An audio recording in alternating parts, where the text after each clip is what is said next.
Cette rencontre a pour but de façonner l'avenir du numérique dans notre sous-région, qui repose sur l'innovation, la collaboration et l'engagement pour le progrès technologique. Mesdames et messieurs, les échanges pendant ces prochains jours aideront à tracer une voie qui garantira non seulement la compétitivité de notre sous-région, mais aussi sa résilience et sa productivité à long terme. La transformation numérique n'est pas qu'un slogan, mais constitue un vecteur essentiel du développement socio-économique. Elle permet de développer les infrastructures et d'élargir l'accès aux services et d'améliorer l'expérience des consommateurs. Cette rencontre s'inscrit dans notre quête commune d'une intégration régionale solide et d'une harmonisation de nos cadres réglementaires pour relever les défis du secteur numérique.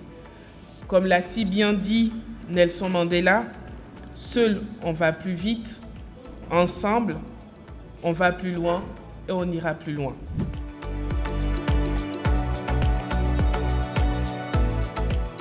This is a meeting of three standing working groups of WATRA: Consumer Access and Experience, Infrastructure Development, and Cybersecurity.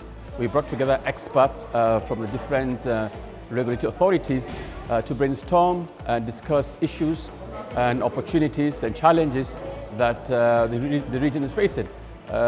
We also brought them to share knowledge and come up with recommendations that will help the digital economy in the region.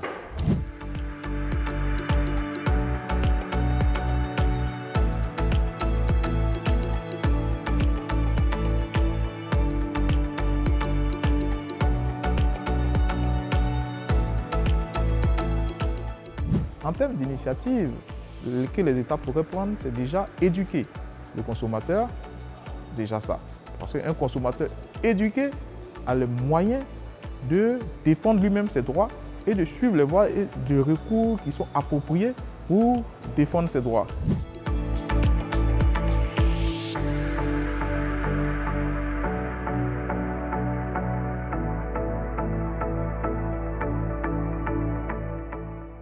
Aujourd'hui, on est en train de mener sur tout ce qui est la problématique des infrastructures en Afrique de l'Ouest. Et ce qui fait qu'au jour d'aujourd'hui, nous abordons des questions principales, qui est le déploiement de la 5G, qui est une technologie d'avenir, qui est en train de venir. Donc au jour d'aujourd'hui, notre groupe est en train de réfléchir et comment déployer cette technologie de façon efficiente pour nos États qui n'ont pas encore déployé la 5G. Most importantly is there's deficits in terms of infrastructure development within the sub-region. So it's important that every hand must be on deck to ensure that there is infrastructure development across.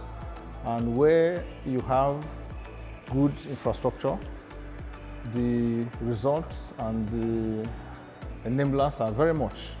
Most importantly, there will be quality of service, there will be quality of experience, there will be connectivity, and above all, there will be increase in GDP because people will be able to use the services for a lot of developmental issues.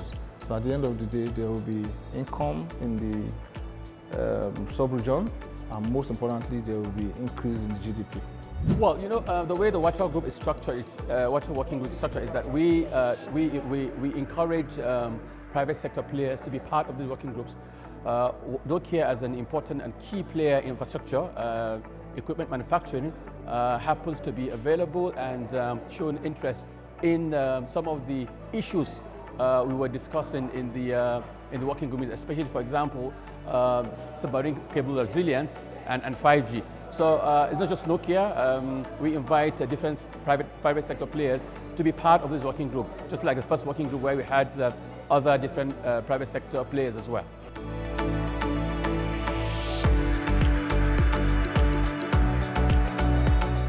Je voudrais dire qu'en Afrique de l'Ouest, c'est vrai que nous sommes encore jeunes, mais il y a certains pays qui sont vraiment avancés en matière de cybersécurité.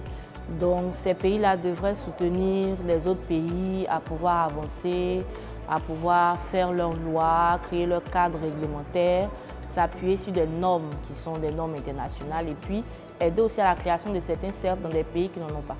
So the idea is for us to be able to pool resources together.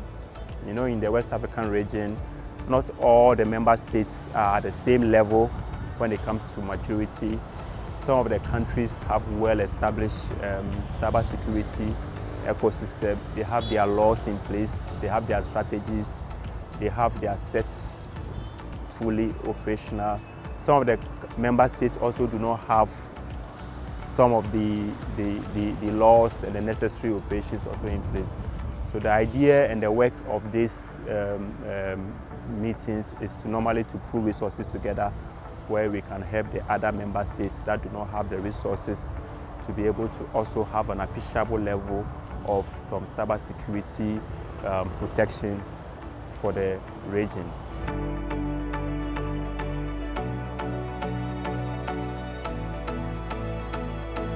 Avant, on ne parlait pas de cybersécurité, mais maintenant, c'est une réalité mondiale qui ne peut pas passer au visage de le peuple ouest africain. À cause de ça, on va travailler ensemble pour atteindre quelques objectifs de notre communauté.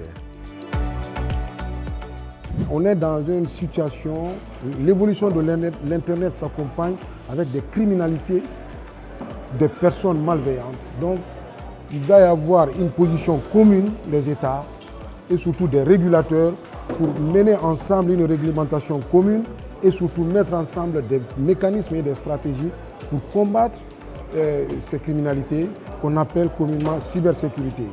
Aussi, tout ça là, c'est dans l'intérêt des consommateurs, c'est-à-dire nos concitoyens qui doivent consommer ces produits de télécommunication. Donc, comment faire en sorte que ces citoyens-là aient accès à ces produits de télécommunication de bonne qualité et aussi au meilleur prix, mais aussi surtout qu'il y ait une sorte de solidarité autour de tous ces produits-là, que les zones reculées et tout ce qui est là pour qu'il puisse y avoir une politique commune de tous les États, les régulateurs, tous ensemble pour harmoniser nos réglementations, nos stratégies et nos politiques. Voilà l'objectif de ces 4 jours de travaux qui ont abouti à des recommandations qui vont être apportées au niveau de la CEDEAO, la Commission des télécommunications, qui va faire l'objet aussi de nouvelles études et ensuite pour en faire un instrument juridique communautaire qu'on appelle communément acte additionnel de la CEDEAO qui doit être applicable et que tous les États doivent transposer dans leur législation.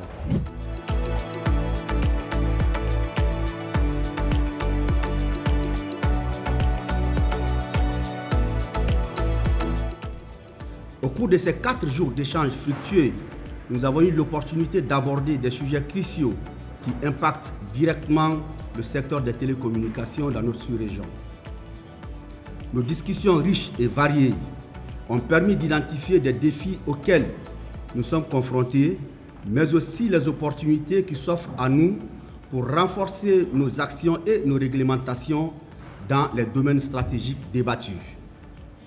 Il ressort de nos échanges une volonté commune d'œuvrer ensemble pour promouvoir l'investissement dans les infrastructures, garantir la protection des consommateurs contre les pratiques frauduleuses et abusives et renforcer la résilience des réseaux face aux menaces cybernétiques accrues et variées.